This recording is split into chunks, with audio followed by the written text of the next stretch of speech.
Okay, in this video I want to talk about what you should do with the timer. We have a new timer, and how it works is once your 18 minutes is over, you can instantly teleport to the boss and start the boss. If you start right away, then nothing happens. The boss might have like 1 or 2% more damage, but if you start right away, you're going to play the game like we've always played it, where you have 18 minutes. When your 18 minutes is done, you automatically start going into overtime if you don't teleport to the boss. Overtime gives you 3 more minutes. And basically, as overtime continues, the boss is going to get more health, which is just like another health bar added on top, and more damage. This added health and damage, if you feel comfortable with the bosses, shouldn't be a huge difference maker. It does change once you put negative modifiers on and how forgiving or unforgiving those bosses can be. But if you feel comfortable with the bosses, then it is tougher, and I definitely see it being tougher in co-op as well, but it shouldn't be too punishing. So what I think you should do is in chapter 1, do everything on the map. Do as much as you can. I was consistently in Nightmare with no negative modifiers, was consistently hitting level 6 by full clearing the map.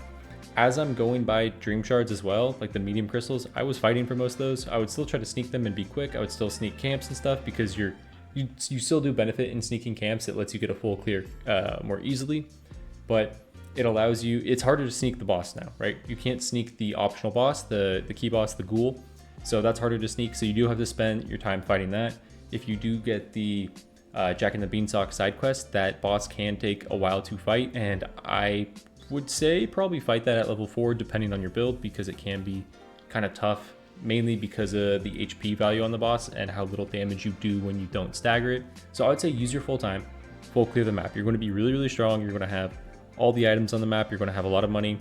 And what I also recommend doing is, if you finish everything on the map, just do the tumor. You're going to get a bunch of experience from the tumor, and you're going to just take a portion of the final bosses or the chapter 1 bosses HP off, and you'll guaranteed, I can almost guarantee you that you'll hit level 6 if you are full clearing the map, and then you'll just be able to get a lot of money, go buy out most things on Sandman's shop. Honestly, that's like the biggest benefit, is you're able to fully buy Sandman's shop if you are able to collect most of the money on the map.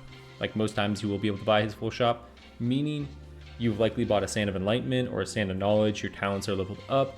You have a bunch of magical objects. You finish set bonuses, or you're really close to finishing set bonuses, and then start chapter 2. Chapter 2 normally, like the beginning, is normally one of the harder parts of the game, but because you now have so much damage and so much things going your way and you're level 6, that really helps you start snowballing quicker. Now, I've done a couple of runs just in Nightmare. In chapter 2, I was pretty consistently beating chapter 2 with like 5 to 6 minutes left. Sometimes, depending on the setup of the map and what there was, it would be closer to 3 minutes, but I was pretty consistently hitting that 5-minute mark. Chapter 2 is also a bit more widespread. It is kind of hard to do, especially if you don't have the quickest clear speeds. But yeah, being able to start chapter 2 with, if you do get the 5 minutes, you're going to get like 3 magical objects. You're going to get I think it's like 4 to 500 dream shards or something like that. Maybe a little bit less, maybe like 3 to 400 dream shards when you go to the next chapter, and you're going to get a good chunk of experience. And when you go into the next chapter and you have like 3 magical objects sitting there, you have a good chance at still completing a bunch of your super effects. I think playing the game in this method, we are a lot stronger than we were before, because again, you just are so much stronger going into chapter 2, and now you leave chapter 2 with bonus rewards. And then chapter 3, like, dude, chapter 3 is easy now. Chapter 3, I mean, it wasn't really like too challenging before. If chapter 3 was difficult, it's because your entire run was difficult. But chapter 3, I mean, I think I was beating chapter 3 with like 9 to 7 minutes left on the timer. And I think you should be able to do that pretty consistently with how it's laid out. And especially if you get the quest, the new night quest, Mordred, I think the name is, because it actually takes you up a staircase, so it is a bit quicker for traversing the map. Yeah, chapter 3, I was leaving, and in Baba Yaga's shop was pretty commonly getting 4 to 3 magical objects, a bunch of experience, and a bunch of money. I was normally able to fully buy Sandman's shop as well, just from the money I had collected and from the extra money for completing that. So I do highly recommend playing the game in that way, where full clear chapter 1, stay in chapter 1 in overtime, collect dream shards, do the tumor, just do everything you can, steamroll chapter 2, mega steamroll chapter 3. And I don't think there's any deviation from that. I did test 5 negative modifiers. I have played 3 5 negative modifier runs, and all of them I did the same method, and I felt a lot stronger than I normally do. The first boss can be threatening. I was surprised with the damage that I actually was able to survive.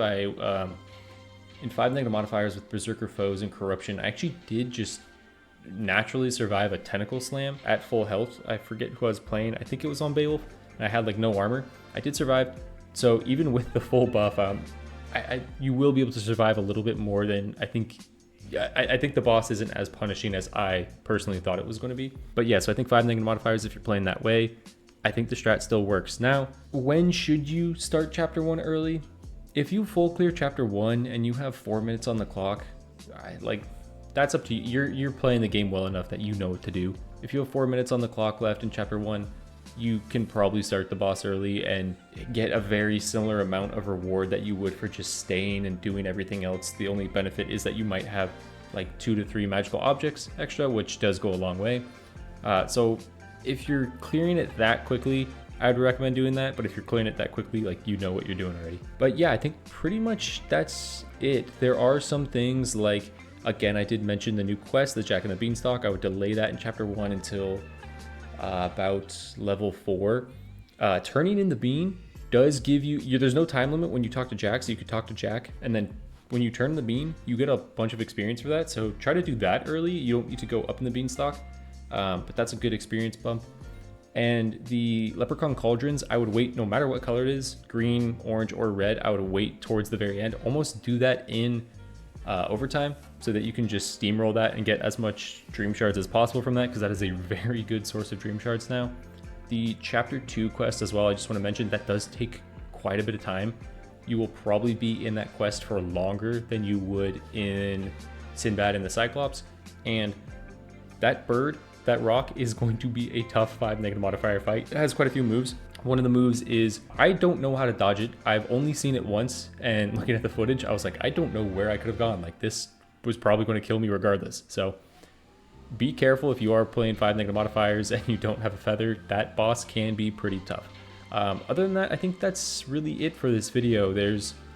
That's my main suggestion. I have played the game as well where, so in the dev interview, if you did see, rewards, like the max rewards you can get is after 15 minutes. So if you're thinking just beeline to the boss, you can spend 3 minutes before you go there. I have tried a run where I spent 3 minutes. I was playing on Carmilla to try to sneak both vision towers and sneak whatever else, where you just fight the boss essentially like right at 15 minutes and do that all 3 chapters. I actually did end up losing that run to the claws, but that's a pretty valid way to speedrun. If you just go sneak both the vision towers, hit a level, maybe sneak a chest or something, and then start the boss, you do level up. You will be level 4, but you get 2 guaranteed legendaries or curses. So pulling something like Excalibur and then dumping all your money into a Sand of Enlightenment or something in chapter 2 and leveling up your talents and just rerolling for talents and just trying to pull some stuff like that.